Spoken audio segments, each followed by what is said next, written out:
Good morning, good afternoon, and good evening, wherever you may be listening from. This is your host, Jeffrey, coming to you on behalf of Common Sense Entertainment.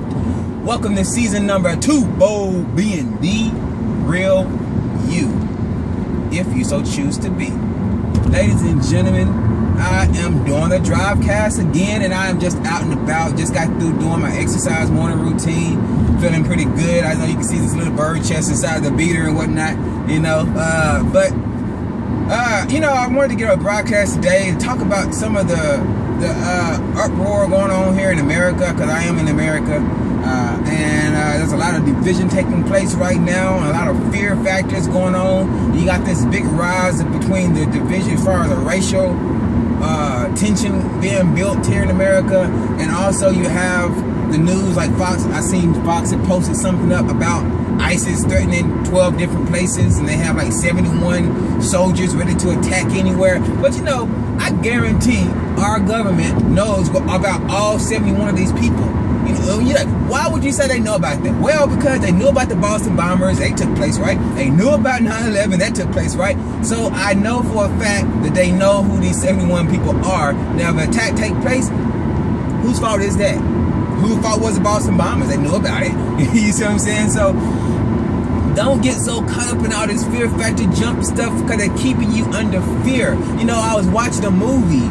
Man, what movie was that? Oh, man, I can't even think about it. But he said, oh, man, we just had watched it. He was like, leads to fear, and then he became fully activated. Man, I had to ask my lady about that, because I was watching that movie, and before I came across a guy named Seven Bomar, I didn't really say stuff like activated and things like that. But when I watched this movie, he released all this fear, and then he was able to activate. And I'm really sitting here trying to think of that movie. It's a real recent movie, but I can't really think of it right now. But I'll bring it back up another time in a different broadcast or something like that to give it to you. But that's the reason why we are always trying to be kept under fear, because if you're not under fear, then you can accomplish many great things. But once you are under fear, you can only do, you're like limited. All right. Now you're like, you know, if you're new to my channel, then I'm the type of person who always give an example. So, and if you're not new to my channel, then you already know what to be prepared for, right? So, like, if you're always up under fear, you're not able to be limitless. For an example, say you had a fear of heights, but in order to get over this lake or whatever, you have to go over a bridge. But you're so afraid of heights that you can't get over this bridge, and everything on the same side of the bridge as you has been scorched. So there's no food, there's no water, and the only way you can go and get something to eat and to drink is by crossing this bridge. But that bridge is your limitations, because you are afraid of it. And so your salvation, which is the green grass and the water and food on the other side of the bridge, is kept from you. And that's why we are always under a source of fear. No matter what nationality you are, no matter what country you're in, if you want to use these type of labels. But that's the reason why humanity is kept under fear, because if you're no longer under fear, then you can see that certain things in your life are not needed when you're not in fear. You know, for example, if you live in a really bad neighborhood, you know, and that puts you up under a frame of thought of fear. Or another way of saying it is, you got a lot of bad people around you. You don't want to say you're fearful. You can just say you got a lot of people around you, so you're being safe and cautious. That's what you can say. But in return of that cautiousness or that fear, you go and purchase a gun, because you feel that gun will protect you in a situation. However, if you didn't live in that bad neighborhood, you live in a really gated neighborhood, and you live there like in Dubai somewhere where it's very excluded and no random riffraff could come in there, you wouldn't need a gun, right? You wouldn't need a gun for no purpose. So your fear, you know, is no longer causing you to go out and get something to protect you with. And so when people are under fear, they feel that they need somebody or something to protect them. And when you have a system or an entity or a group of people always trying to tell you, hey, you need me because this is why, look at this, you should fear this, you should fear that. And that's the reason why we're under so much fear. and I just don't like that. I don't like it. I seen this guy on YouTube. I also seen this guy on Facebook. It's some guy, I forgot his name. I didn't really look at his name. It was just some guy who said he used to be a racist. And he said he used to be a redneck, but he messed that up and said, oh, I'm still a redneck. I still go fishing. I still go boating. I still go. I'm like, well, hold on. Am I a redneck? I mean, my skin's kind of red, but my neck's kind of black. So I guess I'm not a redneck, right? But, but he was, you know, he had a lot of valid points in his broadcast or his YouTube video, in which he was saying that,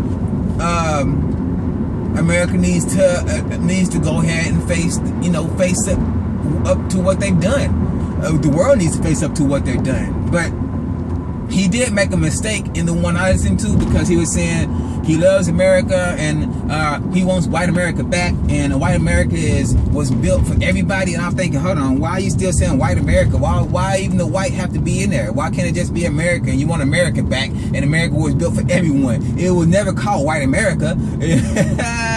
But anyway, I don't know if people caught that in his broadcast or not, but him stating that still creates a barrier, or I would call it a frequency distortion, because if someone of a different nationality, not non-white, came to a place called white America, it's automatically going to create a distortion inside their frequency field, because they're feeling like they are not exclusive like that white America, you know. But he did have, like I said, a lot of valid points, and I'm just happy to see that somebody is willing to, you know, get on there and say some of the most realist stuff that has been said, you know, about race, you know, and racism and all that kind of stuff. But it's just crazy, folks. It's just crazy, you know. And I get on Facebook and I see all these people posting stuff, talking about, you know, I want my what is that? I'm trying to take care of my people or our people. I'm like, what is this our people thing? I don't understand this our people thing. No, black people are your people, white people are your people, Japanese people are your people, Chinese people are your people, Indonesian, all these people are your people. Now, now I know there may be different types of humanoids on the planet. However, each humanoid, all of them, unless they are shape-shifting, all of them have 5, or basically what Seven Bomar says is 5-based. They all 5-based. They all have 1 head, 2 arms, 2 legs. Everyone. So if you go walk around people and you see people who have 1 head, 2 arms, and 2 legs, that is your people. Get past that skin color stuff, man. Get past that skin color. That's bullcrap. You might see me right now at this color. Now I can go to the wave pool, stay there for about 5 hours, and I will be the color of my seat behind me. That's how crispy I will get.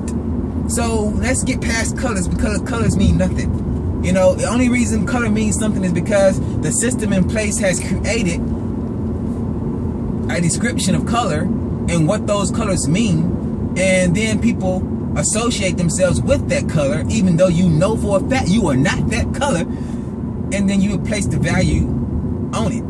And a lot of people get stuck on value. I don't know, like this is a little bit off topic, but like my second house, I don't know if anyone's familiar with astrology or not, but my second house is ruled by Leo, which makes me a Cancer ascendant. But my second house is ruled by Leo.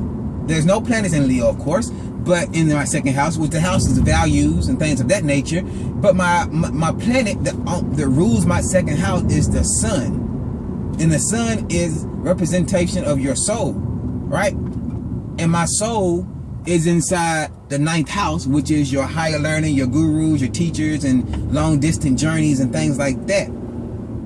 So what I'm trying to get to is that my values are not set by other people. And so when people come and throw words at you or throw words at me, I don't really give it that. I'm the controller of that word. I give that word the value. I mean, words do have power. Don't get me wrong. I'm not saying that, because I've had an incident where I've witnessed my words manifesting for the worse. I won't get into that in this broadcast, but words do have power, but the value that those words have are based off the person. And you're like, well, what do you mean? I give you 2 examples of what I'm talking about. And I always give these examples because these are the examples I like to use. But if I was brought up in a culture where the name or the word purple was a very taboo word in that culture, no one said the word purple, it was a really bad word. If I was brought up in that culture and then I moved here to America or to Canada or some place like that, and someone came around me and said the word purple, I'm going to associate that word with a negative feeling. I'm like, oh, don't say that word. That's a bad word. Like, what? Purple? That's a color. What are you talking about? It's just a color. No. That word is this, and that. You know? That's one example. Another example, and what I'm trying to say is that I gave I gave the word purple a value. One person gave it a word value, and I gave it value. Their value said that the word purple has no valid value other than describing a color. And then my value of the word purple was like, no, that's a negative word. It really means to disgrace someone. So 2 people can have 2 different type of values on the same word. Just like right here in America, we have all this racial tension going on. So, you know, I seen this one video where this white guy was talking to this really big, tall black guy, and he was like, call him nigga, right? And the big black guy got pissed off and damn near broke this dude's spine. And like, call me a nigga now. You know, all because he said the word nigga. And I know the word has negative connotations to it, tied to it, but those words and all that stuff was in the past. You find a lot of pain and hurt in the past. In the present, everybody's saying the word nigga. Everybody. You seen the movie White Chicks. So, no one's around. Everyone says it. Okay? Get past that part. Now, if you're a person of color and you can't get past the word nigga, something's wrong with you. You're like, why? Why would something be wrong with me? No, it's something wrong with your ass. No, it's nothing wrong with me, because again, you have the power to give any word value. Example number 2, the word nigga. If a white guy was standing beside a Chinese guy, and the Chinese guy was standing beside a black guy or a melanated guy. I don't really like to use the terms black and white because I've never seen a person black or white. I just say melanin and melanin recessive. All right. If those 2 people were standing beside each other, all 3 people, Chinese, melanated, and melanated recessive, if these people were standing beside each other and the white person said, "Oh, you no good nigga, blah, blah, blah, blah, blah," right? The black guy is going to be upset because first of all, he's giving it value. Second of all, he's taking it as disrespect. And then third of all, his ego is involved in it. Okay, we keep it simple. Now, he gets upset because this white guy says that, because he understands what this white guy is saying. And he says some really bad stuff, according to this guy. But then on the flip side, the Chinese guy says the same exact thing while he's smiling. Excuse me, I don't know how to speak Chinese, so I'm not trying to mock you. I'm just saying that that's what it sounds like to people who do not understand it. It sounds like a bunch of noise, and you just can't make it out. So the black guy would not give it any value. He would think the guy is just talking and joking because he's smiling and talking in his language. He wouldn't give it any value. His ego would not get hurt, and he would just leave it alone, right? Why is that? Because he did not give it value, even though it was the same exact thing the other guy said. So what I'm trying to say is, you have the power to give people and things the value. Money doesn't have value. Like, yeah, it does. You driving the car, how'd you get the car? Money, but it doesn't have any value. It has no more value than my tissue. The only reason money has more value than my tissue is because the majority or the masses of people give it more value than the tissue. Example about that, I'm gonna leave it alone. I'm done with this broadcast. An example of how money has the same amount of tissue, value as tissue, is like before Jesus and God, the only one God theory came out, everybody believed in Zeus. And the majority of the world believed in Zeus, Poseidon, and stuff like that. So that had more value. Then something came along and said, no, you believe this way? Oh, we're going to kill your ass. Their life had more value than their beliefs. So they changed their whole beliefs. The whole world changed their beliefs. After that, the conquest, the Crusades and all that stuff. And now, Jesus has more value than Zeus and Poseidon. You see what I mean? So with that being said, ladies and gentlemen, realize that all the division here and all this racial tension and all this saying that you're only out there for your people, realize that that will always spark another flame, another fire, another hatred. Because you're always going out there for quote unquote your people. You're leaving out someone, and when that person feel like they're left out, they're going to want some retribution, and they're going to want to come back and either come back with vengeance or come back and do the same thing you did to them. All right. So with that being said, ladies and gentlemen, I'm going to leave this broadcast at that, and I will talk to you once again. Don't forget that you can be whoever someone else asks you to be, but you will become the greatest version of yourself when you own up to who you truly are, if you so choose to be. And with that being said, don't forget to stimulate thought, initiate debate, and always help create a better way.